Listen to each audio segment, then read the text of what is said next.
I do have preconceived notion about what I want painting to be and what I'm kind of driving for in my own painting. And I think what one drives for in one's own painting, it's your message to the world. It's what you do. You make paintings and you're saying, this is the direction I want painting to go in. In a sense, I've been painting the same painting since I started, in a way. It's like each painting is still sort of part of the painting before. It just seems somewhat impractical to work on the same actual canvas for an entire lifetime, maybe. And so you sort of move on, but each painting is kind of a segue into the next. Like much of Thornton's work, when you see it at first, it seems very simple. But then, and this is what makes Thornton so interesting as a painter, is when you look at this more carefully, it's actually a very nuanced painting.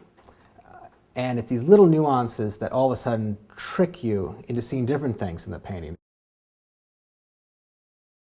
Right now, this is just sort of the beginning. I kind of put something in here, and I don't know really where it's going. I might just start to tape out some areas and then lay in some other color, see what happens. It's never finished. It really is never finished, absolutely. And it's not a matter of necessarily a desire on my part. It's just I think that's the way it is. If it was finished, it would be complete, and the answers would be there, and we could all say, that's it, and there would be no more struggle or need to try to move forward, I suppose.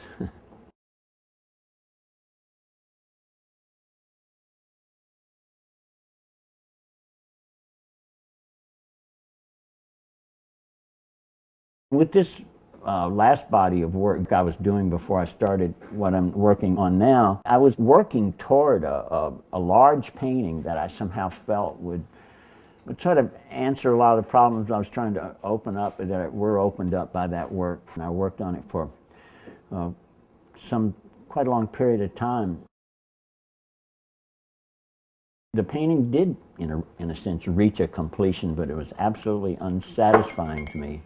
So I started to just work back into that painting, and the influence of the unsuccessful parts of the painting ultimately became some very successful parts of the painting, and it transitioned to me into what I'm considering now a new body of work.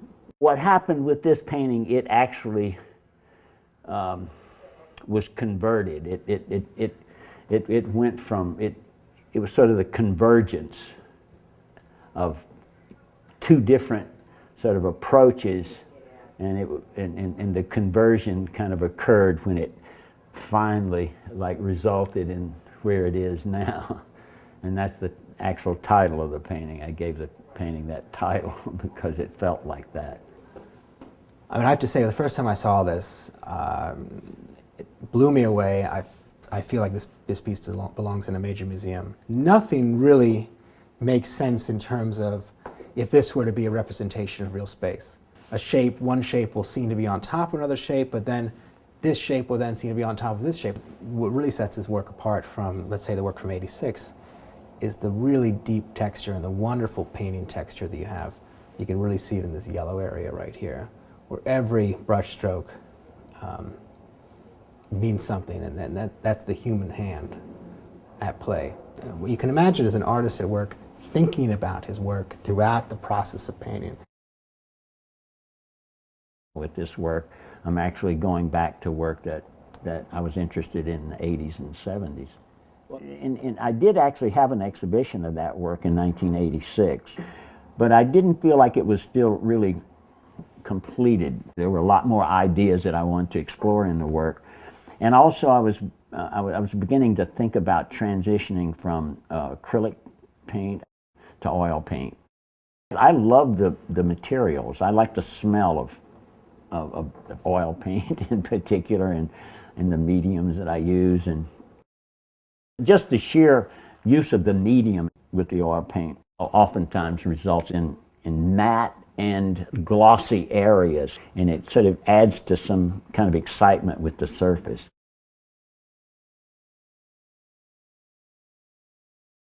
Edges are very important to me.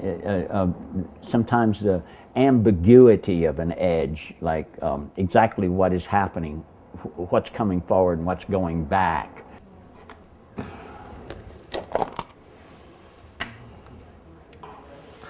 I learned about painting from the abstract expressionists. I was part of the post-minimalist movement. I sort of saw it as a renewed interest in abstract expressionism and back again toward more gestural sort of painting. As things started to kind of change, there were some moves kind of away from the all over, kind of away from a painter like Pollock, back toward a figure ground consideration.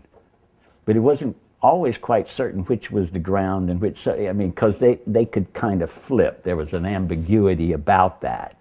The blue area here is relatively consistent, but when you get over here, Thornton has left this area much more kind of washy and open. It's not then clear that this is just one bar and that you can imagine a kind of fictional bar existing behind this red right here. Seems like a totally different object, actually, when you look at it more closely.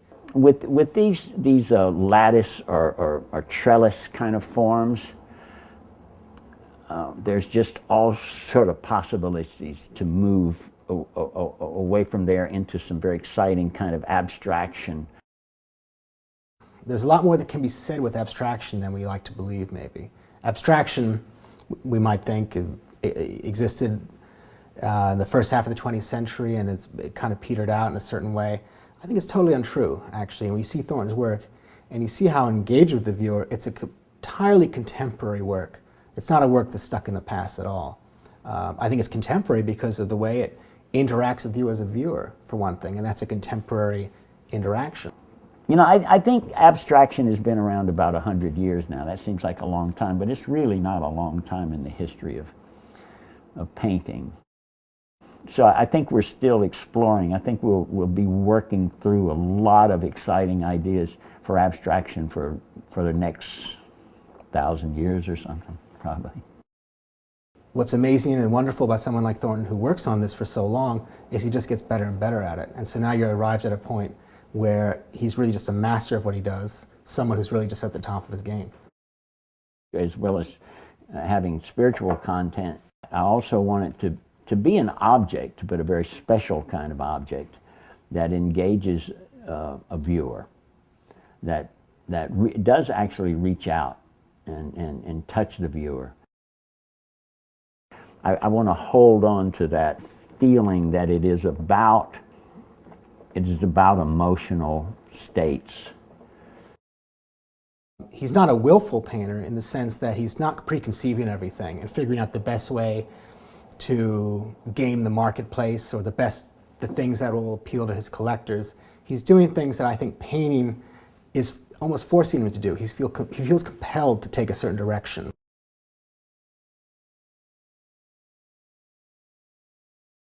I hope to keep working through these means and try to bring together these influences and produce the most dynamic and powerful work that I can by injecting what I believe has to be injected into one's art, which is ultimately personality and spirit. So what are we going to know about you by looking at your painting? That I'm an honest, straightforward person. That I'm struggling to deal with what I feel is real for me in a confusing world, and painting serves that for me in some ways. That's a start, you know.